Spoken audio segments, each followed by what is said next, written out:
This is On the Sidelines with Box 13.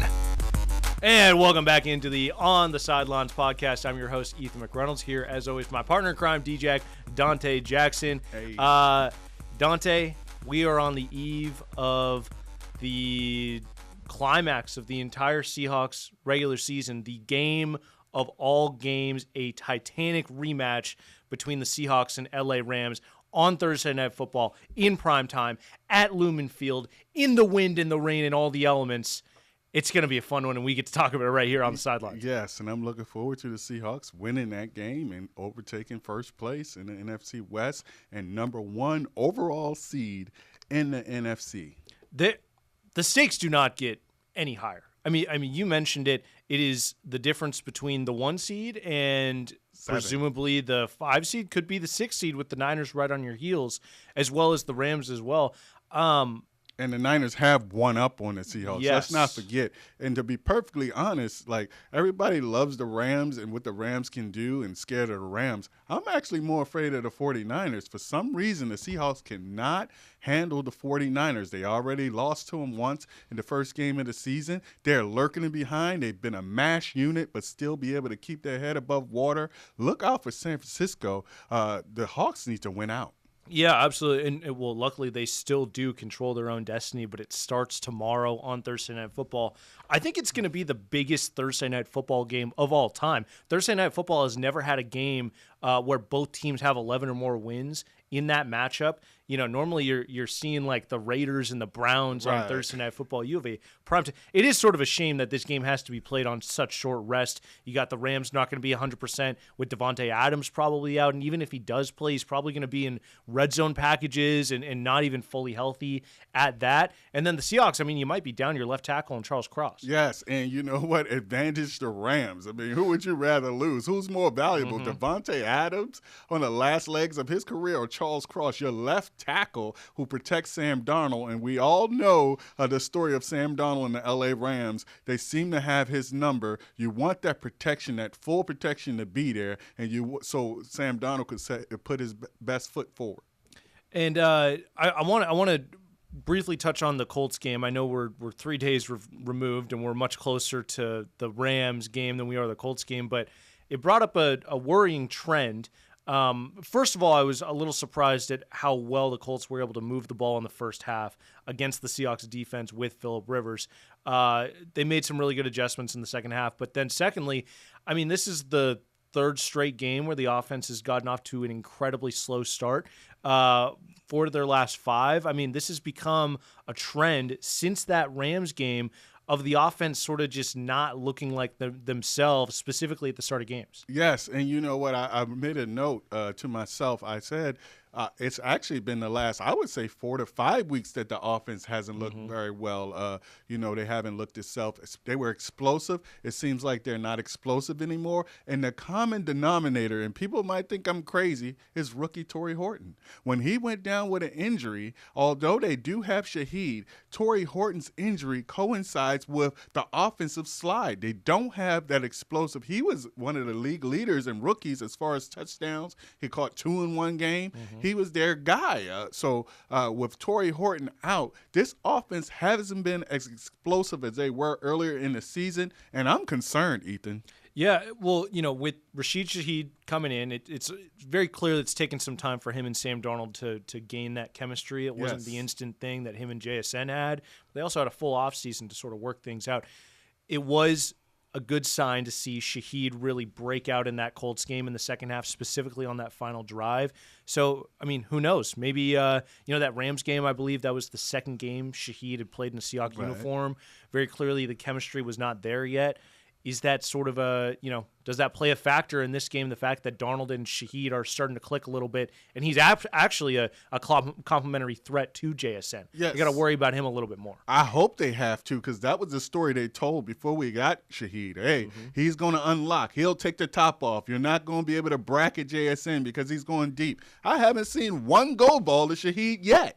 And I'm disappointed. And to be perfectly honest, I'm disappointed in Shaheed and Cooper Kupp, if you ask me. Both of those players have been disappointing, and I would just say underwhelming. JSN needs help.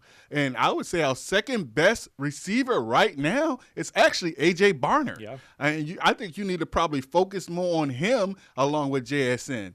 Torrey Horton, hopefully he'll come back healthy. Maybe he'll take the top off. But I haven't seen the go balls that I wanted to see. A screen from the rooftops when we had DK. Why don't you just throw 2 to 3 just deep ball? Just go a game to a guy like that. The same thing goes for Shaheed. Why wouldn't you just send him deep and throw at least 2 to 3? Now, you don't have to complete him. You just want that threat. That threat hasn't been there like we've been told it would be, and I'm disappointed. Well, let's send it over to the Puget Sound panic meter, shall we? Let's put a number on it, because I mean the offense is concerning. It's definitely it's impossible to ignore. Going into this Rams game, what is your Puget Sound panic meter at? What's your level of concern? I'm not worried about the defense at all. Right. This is a championship defense. But if we split the team, and special teams also has been great. But as far as the offense, I would say my panic meter is probably at an 8. Okay. I'm very concerned. The run game hasn't picked up like it's supposed to. The Cooper Kupp and Shaheed hasn't done what they're supposed to. JSN continues to produce. He had a 100-yard game last week. So I'm concerned about this offense. It's at an 8. That's very concerned, definitely. What if you had to put your concern as to whether or not the Seahawks can win this game against the Rams, what is your concern meter factoring in the offense to the big picture? I would still say I'm at a 7 or 8. I think the Seahawks can win this game as long as they protect the football. Mm-hmm. And that might be simple. Don't turn the ball over. We all know, it is much documented, that Sam Darnold turned the ball over 4 times in the last game, and they still had a chance to win. So if you hold on to the ball and you don't turn it over, this defense is enough. And that's what gives me comfort. It's Coach Mike Macdonald and this defense. He seems to be playing to the strength of his team, which is his defense, and not allowing the offense to lose a game. And that's what I think happened last week. We thought that Colts game was a little closer than it should be. I think Mike Macdonald has took the reins of this offense and said, hey, let's just hold on to the ball, not turn it over, play to the strength of our team, which is the defense, and I have zero problems with that. It's funny. In my notes, I wrote down the exact same thing. Key to the game, simple turnovers. That is all that I wrote. Yes, because, I mean, that's really what it is. And it's also going to come down to, can the defense turn Matthew Stafford over? Yes. Because if the Rams turn the ball, they had the one forced fumble. If you force if Stafford throws one pick in that game, you probably win it. Right? If Sam Darnold throws one less interception, you probably win it. So if the defense can set up the offense with some short fields instead of the other way around, man, we're talking about a different game. Because I mean, the Seahawks ran 30 more plays than the Rams in that first game. They outgained them by over 150 yards. I mean, if you just look at the box score and you just take out the turnovers, you would have thought the Seahawks would have won by 2 touchdowns. Yes, and that's where the numbers do lie, right? Because statistically, well, when you ignore a very key number, yes, the turnovers. I mean, I'm just saying, statistically speaking, they outgained them. They out everything them actually, but they didn't win the game. And I put this squarely on the shoulders of Coach Mike Macdonald. He was brought in specifically to beat Shanahan and McVay. When they zigged, we zagged. They are offensive geniuses, okay? I will give them that. Mike Macdonald supposedly is a defensive genius. This Seahawks organization zig when they zag. They pick a defensive guy as their head coach, specifically to match up with those two coaches. Right now, I would say he hasn't succeeded against those two. He needs to get over the hump. This is a pivotal game in Seahawks history, believe it or not. I believe one of the most important games, not just for what it means in the season and the number 1 seed. It means a lot for a young coach like Coach Macdonald to kind of get over the hump and overtake this division. I completely agree. I mean, there are not many opportunities that a franchise has to go out and win a Super Bowl. For the Seattle Seahawks, this is one of those opportunities. Yes. And it might come down to this entire game whether you are given a fighting chance once you get to the playoffs to actually go and win the Super Bowl. The difference between winning the 1 seed, having the entire postseason come through your home field, versus going out being a 5 or a 6 seed, having to, that NFC South winner probably not going to put up that much of a fight. The Bucs are hobbled. The Carolina Panthers don't really have the elite quarterback. Bryce Young's still a young quarterback. But then you got to go to Philly, or you got to go to Green Bay, or you got to go to Chicago, where the weather's going to be horrible and you're playing in a hostile environment. And I know the Seahawks and Mike Macdonald are good on the road. Yes. But playing in a playoff environment against those teams in those places, I don't want any part of that. And I know the Rams don't want any part of that either. To your point about Mike Macdonald coming in to beat Shanahan and McVay, yes, you're right. But I would argue, yes, he hasn't succeeded in the fact that he hasn't been able to win those games, but he has succeeded in the facet of his defenses have beaten the Shanahan McVay offenses in those games. What was the 49ers score? 17-13? Yes. I mean, the Seahawks defense dominated the Rams offense. If you look up Matthew Stafford's numbers, who has a very good case for MVP, 160 yards, 55% completion percentages, both season lows. Yes. So Mike Macdonald's defense is working. It's just the other side of the ball, to where Sean McVay, they've got the number 2 defense in the league. Kyle Shanahan's defense under Robert Saleh, they're constantly competitive. So it's figuring out your weakness as a head coach, to where Mike Macdonald, only in his second year, still trying to figure out what the right balance is, what the right gel is, and how to get the personnel on that side of the ball. Yeah, make no mistake. I think Coach McDonald was a great coach. I mean, I hope he don't go anywhere for the next 30 years. I like his arc. I like the way his demeanor. I love everything about him. But we talked about it on earlier episodes of this podcast. You have to coach the whole team. You don't get a mulligan. Yes, your defense, which you were brought in to do, has dominated these two teams. But you are head coach. You're not defensive coordinator. So you have to have that offense. You need to step in. When Clint Kubiak decided to get cute, you needed to step in and say, no, let's run the ball here. We talked about it ad nauseum. So, yes, I love the way he coaches. I agree with the defense and how successful they are against those two teams, but he is head coach. So he's responsible for the complete team. And you have to win at the end of the day. Regardless, you have to pull out that win. And I think this Thursday, he will get over the hump. To go back to the Puget Sound Panic Meter, I wanted to give my listing. Yes, I'm gonna throw it at a 5. Okay. For the full picture of coming into this game. What is my confidence level the Seahawks can get a win, or what's my concern that they're not going to be able to pull out a win? I'm at a 5, and it's only that low because this defense has been so elite, combined with the play of Nick Eamon-Warry that we're seeing. I mean, the amount that he has grown from that Rams game just to last week against the Colts has been exponential. He gets better every single week. And, man, Matthew Stafford and the Rams did not see this version of Nick Eamon-Warry back when the Seahawks played them. They didn't see Julian Love neither. They didn't see Julian Love either, and hopefully he's going to be playing more snaps. I didn't check his snap count against the Colts, but I assume that it increased. Ty Okada had a good game as well. The defense is just so good, and we talk about him ad nauseum. Now, obviously, the concern is with the offense. And in my opinion, the offensive line has looked pretty shaky to me the last 3 to 4 weeks. I mean, they did not run the ball. They were not able to get anything going on the ground last week. And they run among the most in the league or the most in the league in designed running plays. So that's concerning. I mean, that is your identity. Mike Macdonald saying that it's a variety of things that's wrong with the run game, which is not great this late in the year. Yes. And Clint Kubiak saying we got to fix things pretty quick. So there is a sense of urgency.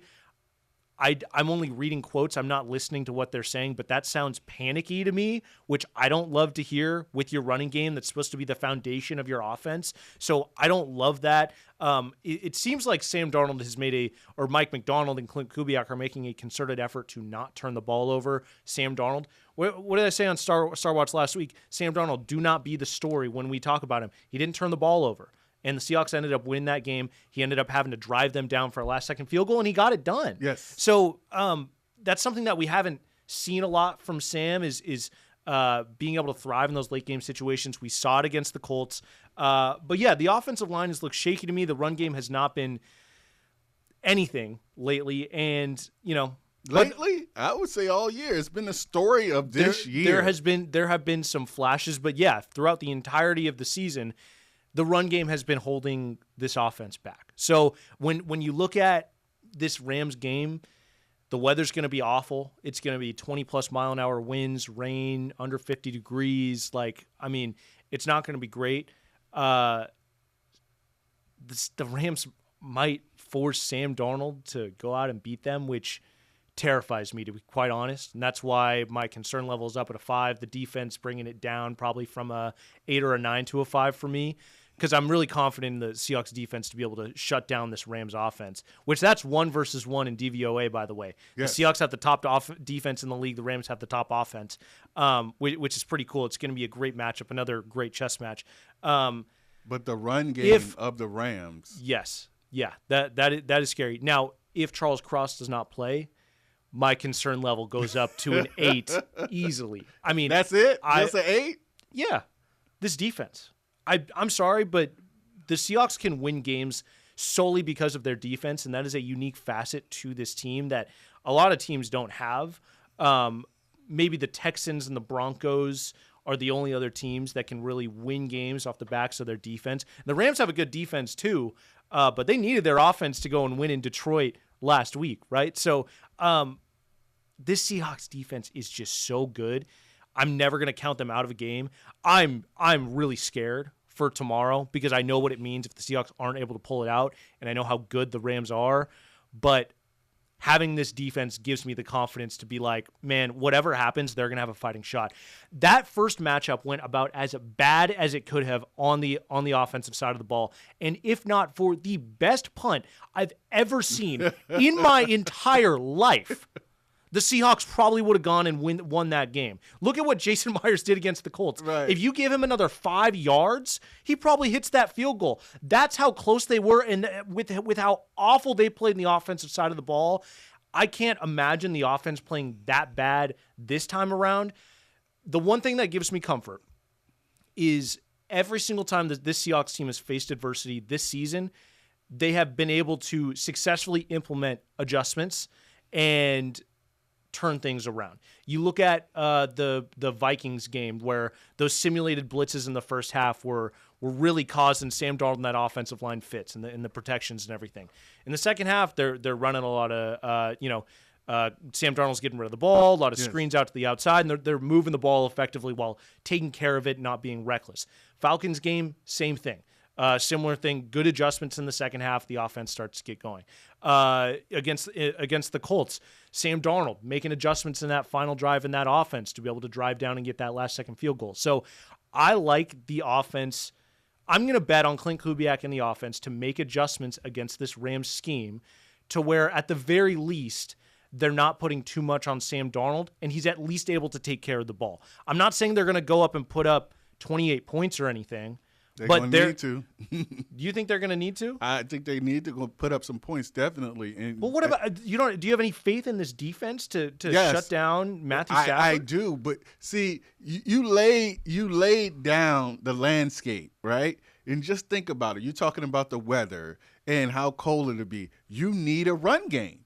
Now, if you don't have that run game, I see a bunch of 3-and-outs.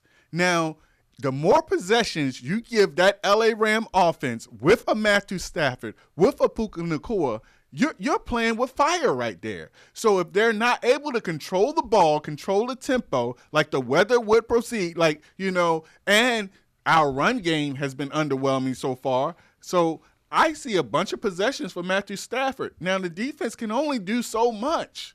They can only do but so much. You cannot ask a defense to be out there 40 minutes and, as long as they have been in some of these games. So that's a path that I see to the offense has to show up. And let's talk about Jason Myers, because I want to give him his flowers. Yeah. I mean, you're talking about the last month and a half. This guy has been amazing. He has won NFL Special Teams Player of the Month. He became the franchise leader in points. He has at least 2 game winners, scored all of our points, all of the Seahawks points last week. First team this year to win a game without scoring a touchdown was the Seahawks, and that's all because of Jason Myers, so let's give him his flowers. Now let's go ahead and talk about this run game. Now, we've been talking about it even before the season.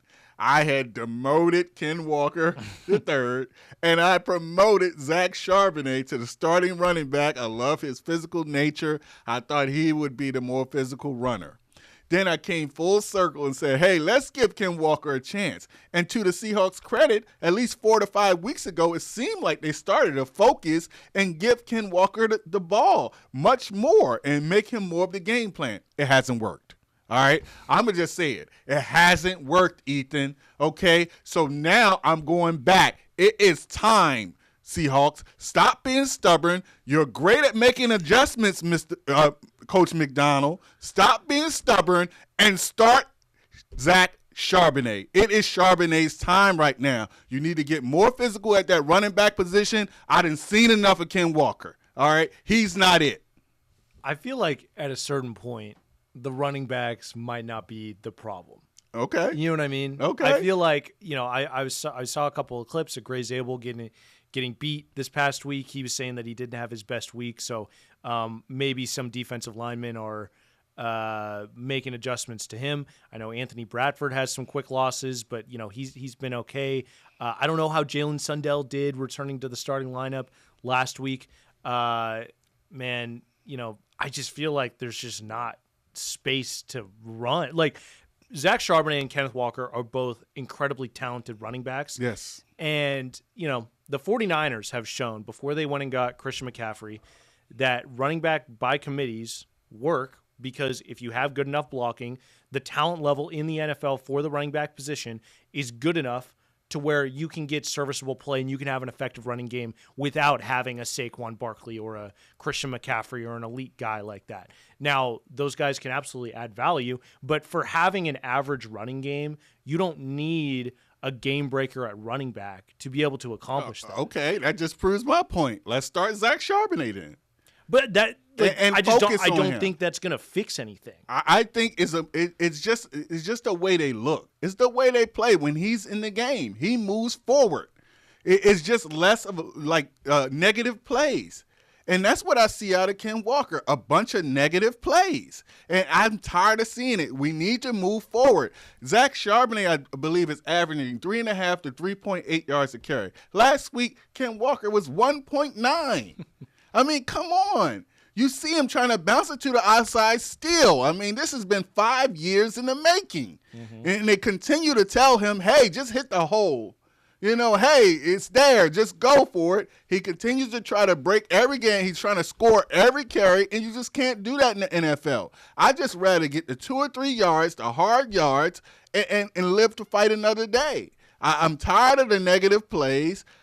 Please, I'm begging you, Seahawks, Zach Charbonnet, get him in the lineup and get him the ball at least 20 times. It's going to be interesting to see whether John Schneider and Mike McDonald choose to re-sign and bring back Kenneth Walker. Guaranteed another running back is on the Seahawks team next season. Wow. And they telling us it's not a problem, and they telling us they believe it. Guaranteed right now. And I ain't even assistant GM, all right? I guarantee you it will be another running back on this Seahawks team next season. Wow. That's some big words right there, D-Jack. I don't know. You heard it here first on the sidelines. There we go. That's D-Jack, though. That ain't Ethan.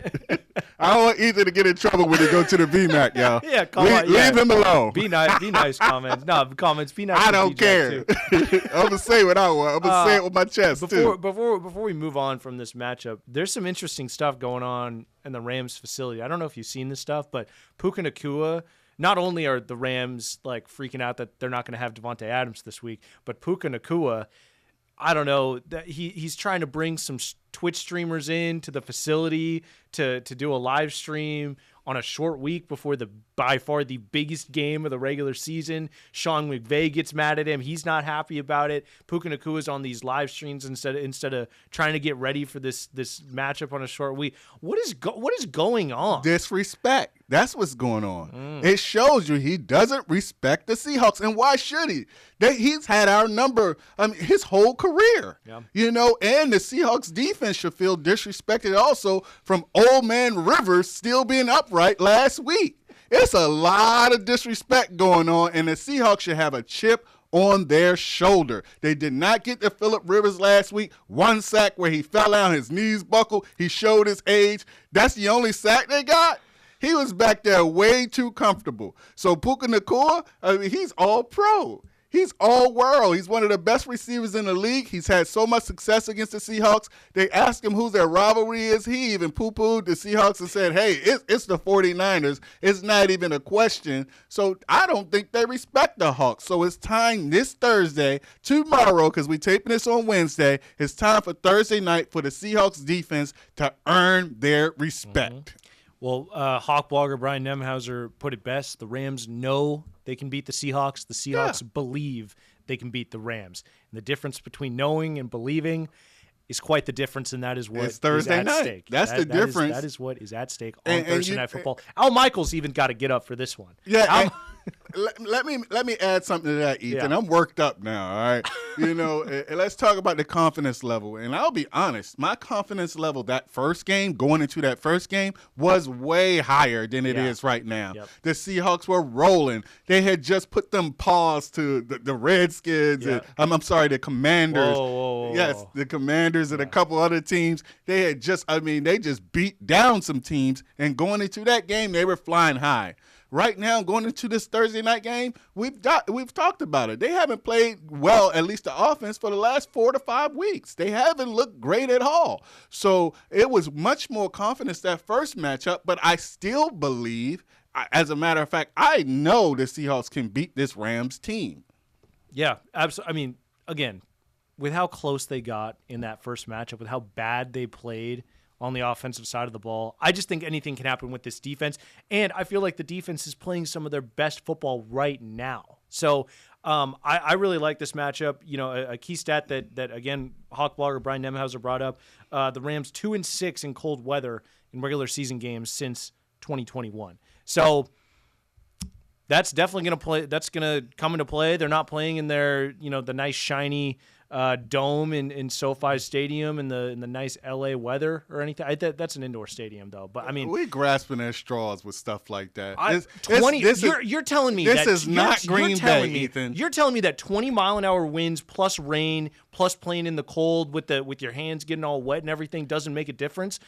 That I completely disagree with that. It's not playing in the snow. It's not playing in Green Bay, but that absolutely makes a difference. It would probably affect the Seahawks more than the Rams. Absolutely The Rams have one of the best run games in the NFL. Sure. Matter of fact, the top run game. Just hand it off. The Seahawks have one of the best run defenses in the entire NFL. Yes, but you still have to score points. You're still going to have to score touchdowns right now. The Rams had 4 short fields, and they put up 21 points against the Seahawks defense. I agree. You only turned the ball over twice that game. Rams come away with 10 to 14 points probably. That was an extraordinary performance by the defense. I wouldn't count. They're playing better now. I would not count on that kind of performance against this Rams team. They're the best team in the league right now. They are rolling. I'm not saying the defense won't stop them, but you cannot count on that kind of performance again. The offense, you need a full effort. You need the offense to show up this game. And right now, when you're matching up offense for offense, the Seahawks come up short. The run game just hasn't been there. You have JSN, and that's it.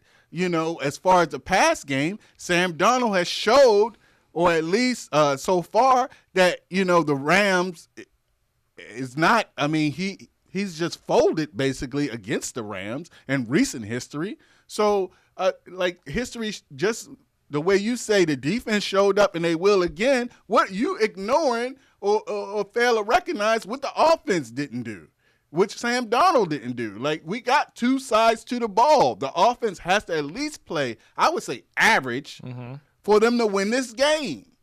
That must happen. So until that happens, I just can't see it. I can't see it. Well, pick with your brain and pick with your heart as we wrap up. Right. I'm going with the Hawks. Man, you just gave me every single reason why the Hawks weren't going to win the game. I knew you were going to pick the Hawks, too. Of course I'm going to pick the Hawks. Come on now. I ain't stupid. You just gave me every single reason why the Hawks were not going to win the game. I'm not saying I'm just playing devil's advocate.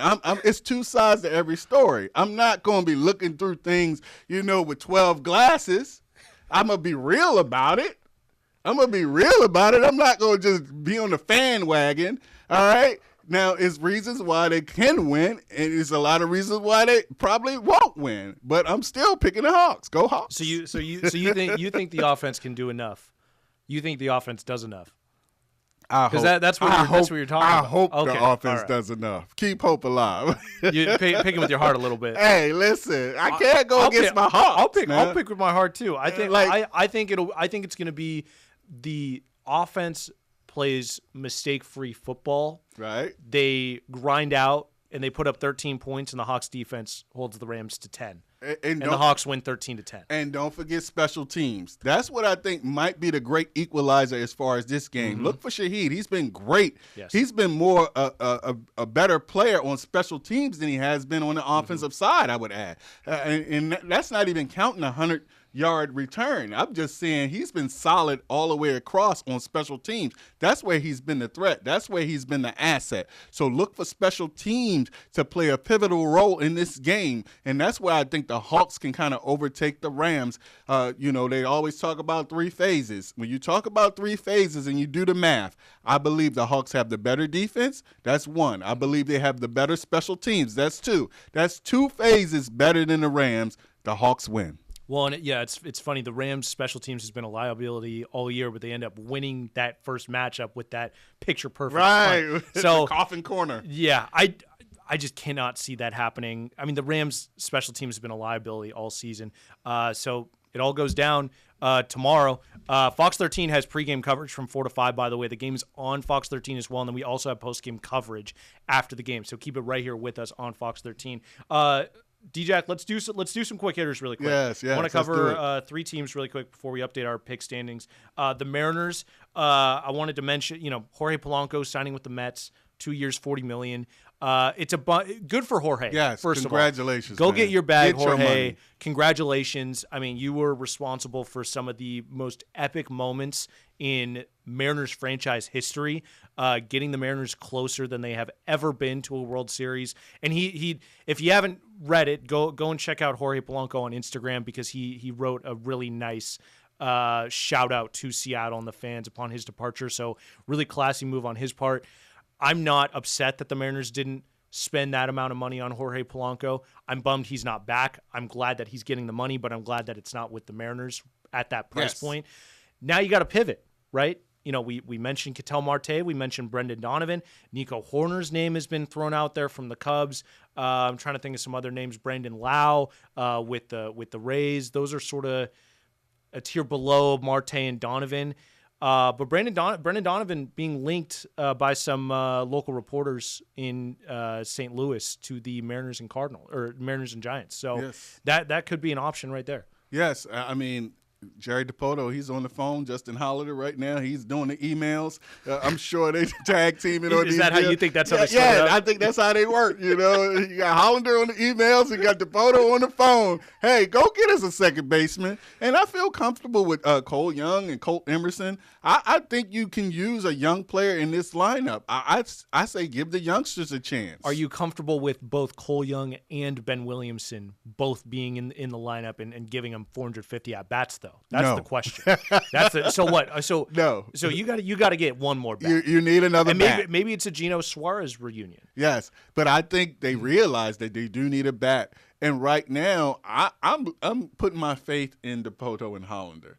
This is something I haven't done in the last 10, 15 years with the Mariners. But I feel like they're making a turn, and I trust them to make these moves. I like Brendan Donovan. I like the idea of him coming in. Marte, I think that's a little bit too rich for my blood. But, hey, hats off to Jorge Polanco. I mean, like you said, he gave us some great moments. He getting his bag. I'm happy for you, Jorge, but that's a little bit too rich for my blood. Yeah, I think Brendan Donovan can unlock a lot of this lineup's potential. And, we saw last season trade deadline on this offense I would call it pretty streaky with Randy Arozarena at the top of that lineup. If you go and get Brendan Donovan, and I know he's not the player that Ketel Marte is, right, but if you get a guy like that with doubles power who doesn't strike out a lot, who gets on base, and you put that at the top of the lineup as a legit leadoff hitter with Julio, Cal, Naylor to follow, and Arozarena, I mean, that is an incredible lineup, and I feel like his contact at the top of the lineup, a skill that is undervalued in today's game, but getting a little bit of that, and he's OPSing over 800. It's not like he's just slapping singles like Luis Arias. I think that sort of skill set can unlock the potential for the rest of this Mariners lineup with the amount of home runs that they hit behind him. I agree. And like I said before, I think DePoto and Hollander, they're on the phones, they're on the emails, they're working it. They will find the player that the Mariners need. Mm-hmm. I'm comfortable with it. Yeah. I last thing on the Mariners before we move on, but I think DePoto mostly. I think Hollander it seems like he's always been open to adding more, but DePoto is – it seemed this is all speculation. I'm not even going to go that route. But we don't know. It feels like last season the lineup that they put together really opened the front office's eyes to what it really takes to have like a potent lineup that can support this pitching staff. I mean, DePoto talked about it. That was the most complete lineup he'd ever had as a as an executive, right? So, I think. If this was 3 years ago, they would look at this lineup and be like, yeah, this is like good enough. Let's run it back. We like these young guys enough that we think that they can grow. But that's more of a projection as opposed to bringing in actual production. Yes. So I think now they value more of that proven production over the risk that comes with projection. And you want to leave space for Cole Young to carve out a role, for Ben Williamson to carve out a role, but you don't want to be relying on both of them in the same lineup. So I'm with you. I believe in this front office with their actions this past season, to go and actually supplement. And they've said they want one more bat. So they wouldn't have said that if they weren't actually out there trying to aggressively make it happen. Yes, and I don't want to hear about 3 years. I don't want to hear about 5 years. So there's no tomorrow in this Mariners organization. I expect you to go win a championship next season, definitely. So with that being said, go do what you have to do. All right, 2 more teams to hit. Do you want a good news or bad news? Bad news. Yeah, that's what I was thinking. Give me the bad news. Let's do bad news. So the Seattle Kraken are down pretty bad right now. Man. They last night lost their 9th of their last 10 games. It has been quite the slide for Lane Lambert and his crew. And then after the game, and this is really the only reason that we're talking about it, the Kraken only allowed a team employee to ask Lane Lambert questions in his post-game presser. That does not sit right with me in this market with a lot of teams that do things the right way. I mean, go look at the championship standard from the Seattle Sounders to the Seattle Storm to the Seahawks and how they run their things. None of those franchises would do that, and it's sort of a slap in the face to not have this team face accountability. Yes. With how things have gone downhill since the playoff run in their second season, and this slide and sort of the inability to get over the hump, and then you're not even going to allow the entirety of the media that is taking their time and energy to cover this team, this dumpster fire of a team right now with how they're playing, to be quite honest. That does not rub me the right way. No, it's a slap in the face to us. We're the media, okay? On the sidelines right here, Fox 13, it's sports, Seattle Sports. It's a slap in the face to us, and I take it personal. Why? Because this team you're not built like that. Mm-hmm. They don't have the equity, okay? You have to have equity, and that's the failure of this organization. You had this city on fire. You had a chance to capture this city by storm by presenting a winner. And you're still trying to build with young players. One thing, I talked to somebody just yesterday about this. They say they don't have a star. They don't have a star. Mm-hmm. Well, and they said everybody agrees they have the young players. They have the minor leagues, the players up and coming, You can't do that here in Seattle. I'm sorry. We want a winner, and we want it right now. Go get that star, Kraken. And in the meantime, do better. I think 50 goal scorers don't grow on trees. That's the sort of the saying that goes around, and it's true. And that's excuses, though. Yeah, absolutely. Because other organizations do it. Yeah, sure. But here's the thing. I'm okay with the fact, like, I'm frustrated as a fan that they haven't been able to go out and find a star. But, I mean, it's hard in this league, right? Like, I understand the challenge that the Kraken face in not being able to get over the hump. I understand that. Then to go out and to sort of take the cheap way out and not face full accountability in front of the media, that's where it's like, that's where I draw the line of, you need to do better as an organization, as a franchise, and you can't run from things. Right. You got to face the music. If the results on the ice are not going your way, like, losing in sports comes with certain facets, and answering to the media has always been one of those things. You are no different from any team that has preceded you. So, yeah. Anyway, we don't have to spend too much time on it. I just thought it was worth mentioning. We'll leave it at that.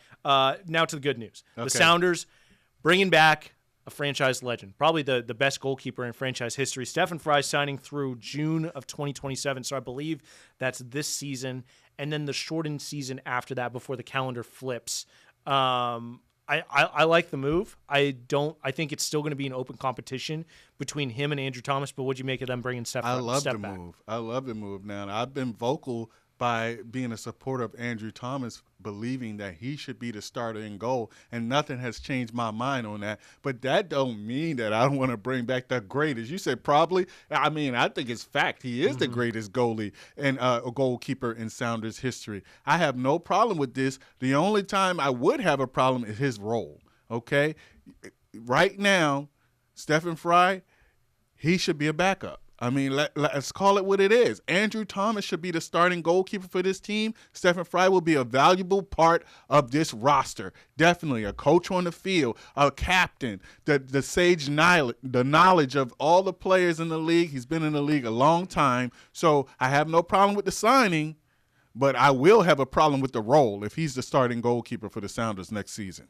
I think there's not much drop off between either keeper, to be quite honest, except in penalties. I think Andrew Thomas is far and away the better penalty saver.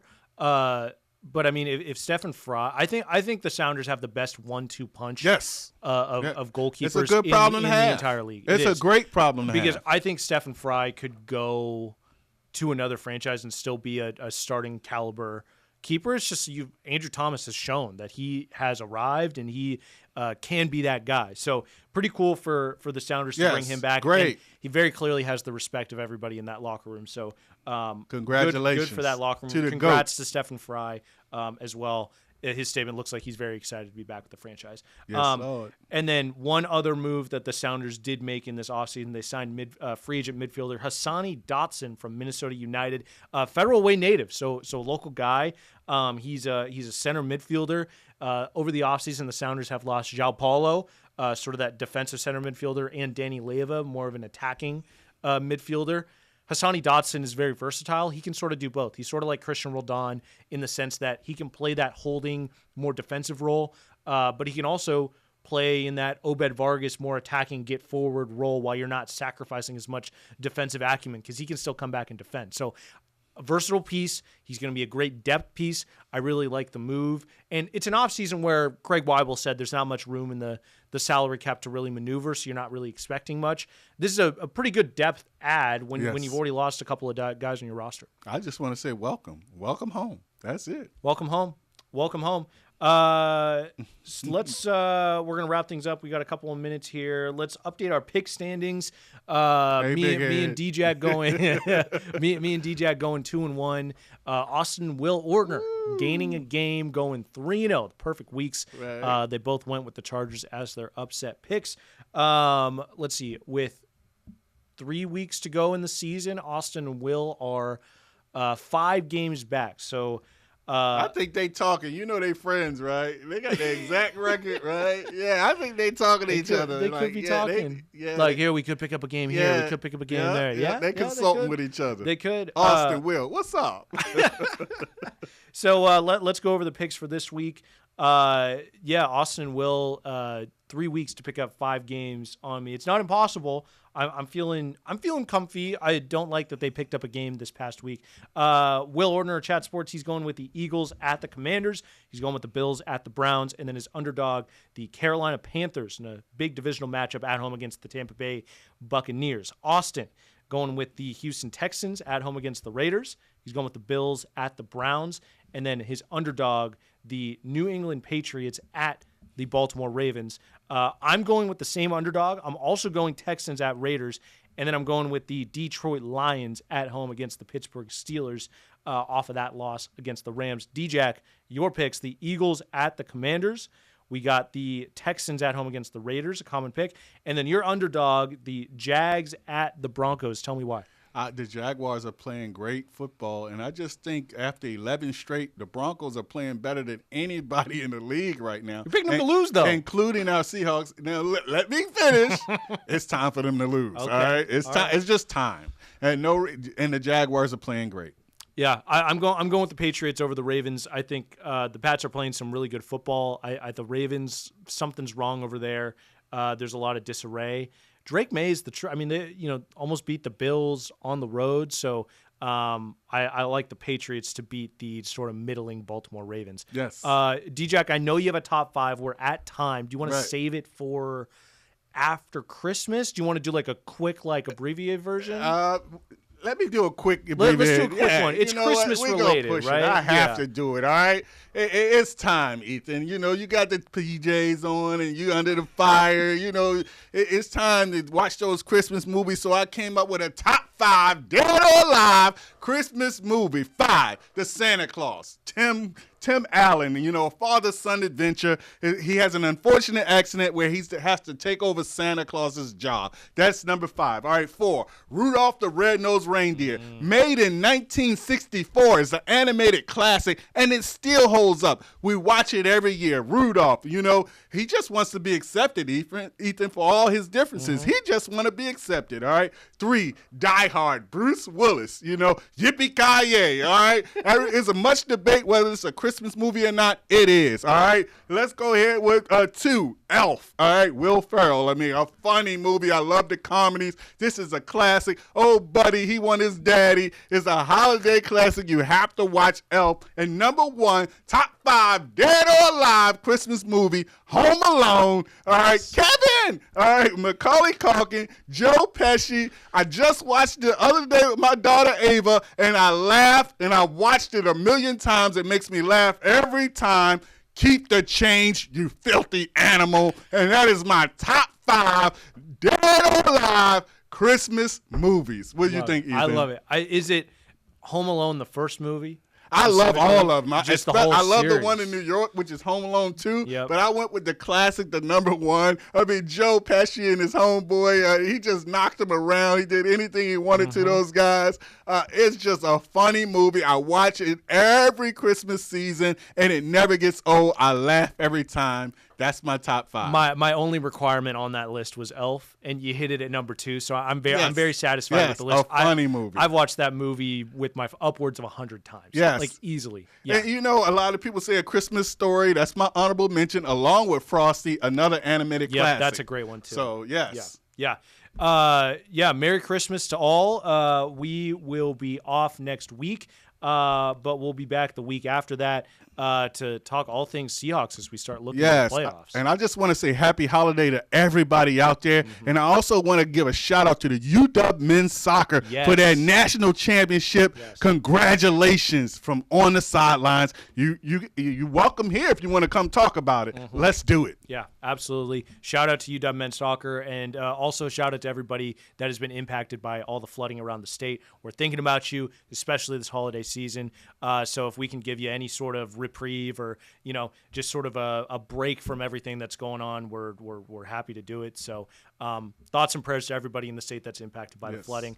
That's going to do it for us. For D-Jack, Dante Jackson, I'm Ethan McReynolds. We'll see you next time on The Sidelines. Let's go! On the Sidelines is available wherever you get your podcast.